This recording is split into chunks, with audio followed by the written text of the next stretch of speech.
Papansin natin nakabalot pa siya. Ayan, ito yung bagong labas nila ngayon na black version ng Easy Ride 150 Fi version.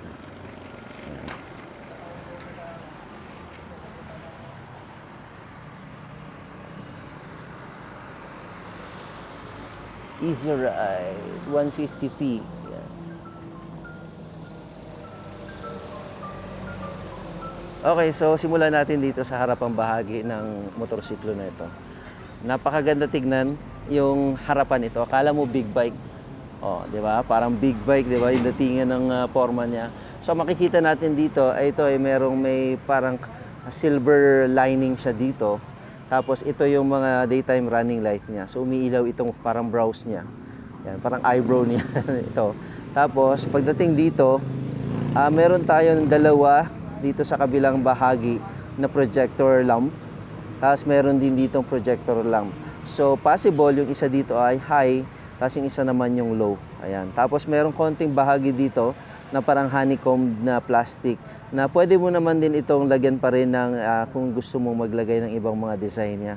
Tapos yung napakalapad na patapaludo na makikita natin dito, which is durable naman siya. And then dito sa bandang side, makikita natin may decals na nakalagay na FI Motor Star. Tapos yung kanyang turn signal dito sa kabilang side na to. And then siyempre ito ay standard telescopic. Tapos mag wheel natin. So ang size ng mag natin is 14. Ayan. Pagdating dito sa kabila, siyempre, ayan, so disc brake na to. Ayan, makikita natin disc brake, and then parang single caliper lang naman din yung gamit niya. Pagdating dito sa kabila, ayan, hindi mo napapansin pero yung foot peg niya dito, ayan, medyo nakatago pero naka-highlights naman siya kasi hindi siya kulay itim. Ayan, pwede naman kulayan ng itim kung gusto mong kulayan, pero napakaganda siya. Okay, so what good thing about this, kasi yung iba mga 150cc pataas, wala siyang kickstarter, pero ito meron pa tong kickstarter. Ayan, so may kickstarter pa rin ito. So kung halimbawa magkaroon ng problema yung battery natin, mapapatakbo pa rin natin yung ating motorsiklo na kahit dead yung battery natin. Ayan. Okay, so tas dito, yan nakalagay Easy Ride 150. And then pagdating dito sa likod, ayan, so LED na rin to, LED ang turning signal natin. Tapos dito yung makikita natin, ito nakikita nyo, yan Itong mga line na to, lumiliwanag yan kulay puti. Ayan, kulay puti yan siya. Tapos itong portion na to, yan yung sa stoplight niya.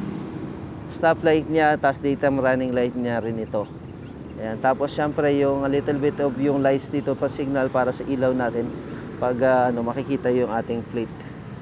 Tapos ito yung kanyang nandito yung kanyang yung kanyang nasa loob. Yung kanyang yung brake niya, yung part nito nandito sa loob. Kakaiba. Yung caliper, yung disc niya nasa loob. Sakop siya doon sa loob. So, panibagong technology. So, hindi natin alam kung yan yung design niya. Pero, okay naman siya kasi medyo malinis tignan. Pagdating dito, di ba, napakalinis. Wala nakikita dito na, niya. So, tapos tambucho. And then, ito ay air-cooled pa rin. So, air-cooled type pa rin ito na FI na 150 cc FI. Tapos, pagdating dito, so manual, key pa rin ito. Pero meron siya, tingnan natin yung seat kung gaano kalaki. Buksan natin yung seats. Ayan. Ito yung seats niya. Kung makikita natin. Medyo malaki-laki naman siya, pero kasya sa tingin ko, kasya yung quarter helmet dito. Kaya lang hindi kasya yung full helmet dito. Pero quarter helmet, kasyang-kasya. Tapos, tanks niya. Fuel tank dito sa kabila, pipindutin mo lang din, aangat na yan. So, yan na siya. Fuel tank. So, alamin natin kung ilan yung fuel capacity nito. And then, of course, yung kilometer per liter na kaya niya. So, sabi ko nga po, ang pinagkaiba nito, nung unang version ay carb, pero ngayon po ay FI na. Ayan. So, dito naman, sa manobela natin, makikita natin, medyo hindi siya nag-tone. So, dito silver ang nilagay niya, pero dito black. Maganda sana kung black din siya para nag-tone siya ng konti. So, meron itong pass. Yan, so may pass ito. Tapos, high and low. and then horn, and then yung turn signal niya. So wala siyang hazard. So pagdating naman dito, may coil switch tayo, and then yung from low, high, and low ng ating lights. Yan yung open ng ating ito yung pag halimbawang i-open mo lang yung LED lights mo. Tapos yan siya, tapos starter niya. Wala nang iba. So wala na siyang iba. So hindi siya katulad ng ibang na lumabas na meron pa siyang hazard. So sana sa mga susunod maganda kung malagyan nila ng hazard. Tapos ang kagandahan nito, ayan nakikita niyo naman, oh. 'Di ba? So pwede natin lagyan dito ng mga accessories katulad ng sa camera natin, camera holding ng camera natin or ng phone natin. Tapos dito naman na makikita natin itong napakagandang design ng kanyang LED panel. Oh, yan. Panel gauge niya dito, makikita natin, ganda. So, kaya lang, hindi pa natin ito mapapaandar kasi hindi pa to activated. So, ito yung mga setting area niya, set, at saka setting dito sa kabila. So, Easy Ride 150, the new version po, 150p. Ito po yung FI version na niya. Ganda ng black. Stig. Nice.